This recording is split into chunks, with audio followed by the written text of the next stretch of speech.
My name is Colin Wilson. I'm painter and decorator by trade. I've been in the trade for well over 40 years. I went to college, gained my Advanced City and Guilds level 3 many years ago, and done that for the rest of my life virtually till I came into the teaching role. I started my career in industry as a maintenance electrician at BNFL, British Nuclear Fuels, in the Capenhurst plant where they enrich uranium. I'm a chemist. I did my first degree in medicinal chemistry, and then I went into research for 4 years and did a 4-year research placement at Manchester University. And then on completion of that, I went to work for Alcontrol, which is a local company, doing method development for their laboratories, so making new methods and implementing and testing methods. And since after I left there I was there for a couple of years, and then I moved into education, and now I'm doing teaching chemistry.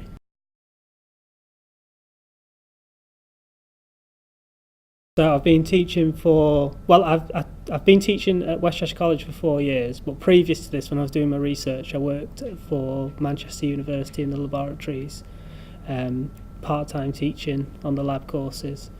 And I didn't get any qualifications at university for teaching, but since I've been to West Cheshire, I've got petals, kettles and dettles, and it's been really helpful. So.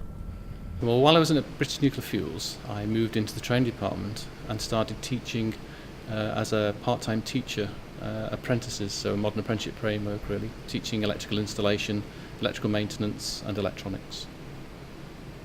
Following on from that then, I gained a qualification for petals and kettles, and then moving on from that I got a degree while I was at British Nuclear Fuels, and because of that I could do my PGC then through West Cheshire College.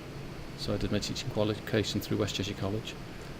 Moving on from that I also then became a subject learning coach through ELSIS, so I could use it to help with the STEM qualifications, which is science, technology, engineering and mathematics. Currently I teach anything from level 1, which is the BTEC level 1, up to level 3 BTEC, and I also teach on the foundation degree, HNC, and I also teach not only just academic qualifications, but I also do vocational qualifications as MVQ2 and MVQ3 as part of an apprenticeship framework. Okay, I've been in teaching now for about 8 years, 7 years at West Cheshire College and 12 months at Yale College before I came here. When I actually came into the college, I didn't have any formal teaching qualifications whatsoever, so I've gained all the qualifications within West Cheshire. I've got petals, kettles and Cert Ed. I've gained my A1 assessor, my V1 assessor, and I'm also a member of the IFL, and I've done the QTLS quattles.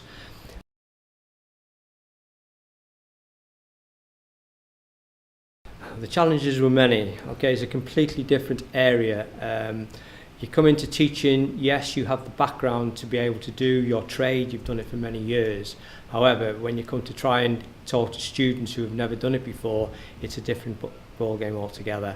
I think the challenge is to try and remember that the students themselves, when they come into the courses, have not done any work whatsoever. They've actually come straight from school, or they've decided to take up a trade for a living. They've not done anything, so it's remembering to get right back to basics and not to go in at too high a level. So you're coming in at the ground levels, and then they can then pick up, and as they progress then you can teach them the better things, the higher quality things that they are required.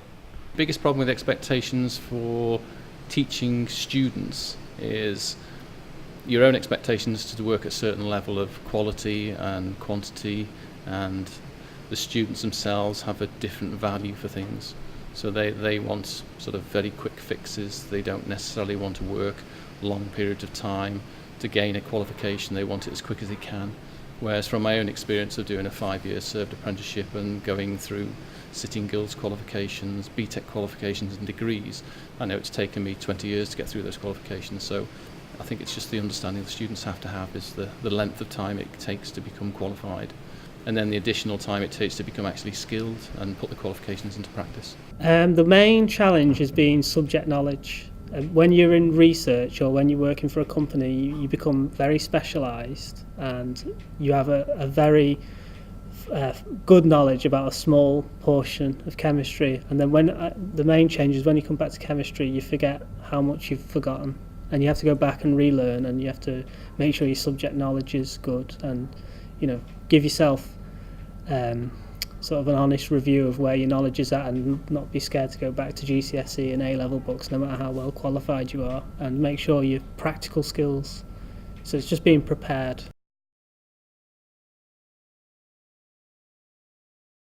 Well, the rewards of teaching them are many. The trade that I say, painting and decorating, we've had students who have come here, and I can cite one in particular, a middle-aged gentleman who'd been as a dairy farmer for many, many years, getting up early mornings. He'd had enough of this.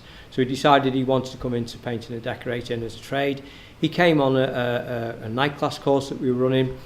He did that. He was very good, in all fairness. I'm still in contact with him now. He's gone self-employed, and his workload is phenomenal. So the rewards are like that. When you hear there's somebody coming into the college with no qualifications and going out there and now running a very successful business. Fantastic stuff. The rewards for teaching in the STEM industry, when you consider really it's the satisfaction in many ways of passing on your skills and your knowledge and experience to young people who want to sort of succeed in the industry and the practices. I think they do benefit from the fact that you are a practiced electrician or a practiced fitter or mechanical engineer, and you can relate to those instances and those experiences and help students gain their own experiences then. And one of the most rewarding things is once the students actually been through the complete process and they come back and they've come back as experienced electricians or fitters themselves, because we do get to meet them on a regular basis because we have quite good contacts with the actual companies themselves. So reward really is to see that sort of the students progressing through the system. Your knowledge, you actually learn the subject. That's one of the best ones. I understand more now as a teacher than I did as a researcher or finishing university, because you have to explain it to people. And you get to see my first crop of students who've left university have now got proper jobs, and it's good to see them moving on.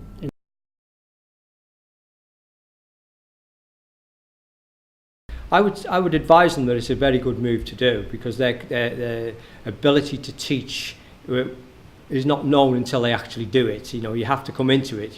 People say, I don't know if I can teach. You don't know until you actually try. You have to be a good people person, because you've got to get on with lots of different types of people.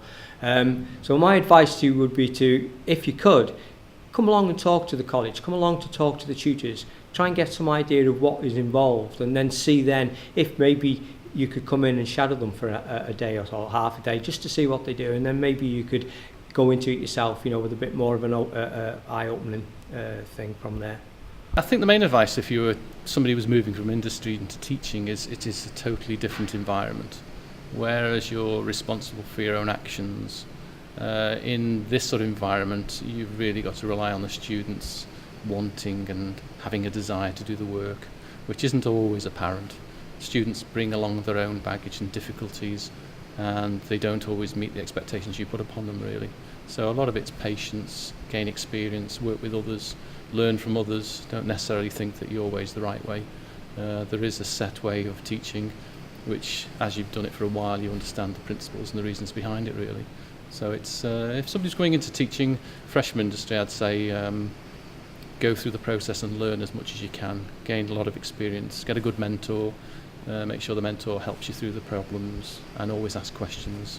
Don't take things on yourself, always work through other people's experiences. I would, like I did trial runs, so I did a couple of work experience days just to see which level I wanted to work at. So I worked in a primary school, secondary school, and then in an FE college, just to see which best suited my personality, and also to work on your subject knowledge, so it's not such a shock if you just arrive and you've not got you've not done any background reading. It can be quite stressful to get up to speed as well as teach at the same time.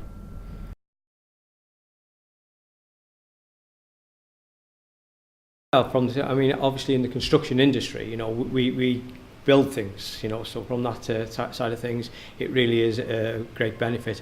A lot of the things that we're doing is like the heritage skills, that's coming particularly in the Chester area. We're coming into that now, whereby, you know, the stonemasonry, crook barns, you know, it really is a benefit from that side of things. Well, I think anything that would benefit probably from the STEM industry really is to ensure you get into the networks. Really, if STEM offer you opportunities to go meet other colleges and other people who teach your subjects, I think the best recommendation is to actually take some interest in it, take the time out. It may not be something you're actually given time to do, but it's well worth the experience of meeting other people from similar colleges with similar sort of experiences. You always feel like you're on your own until you meet other people, and then you realise that everyone has the same needs and desires and problems and issues. So I'd say really get into networking, get to know other people and share experience from other people really.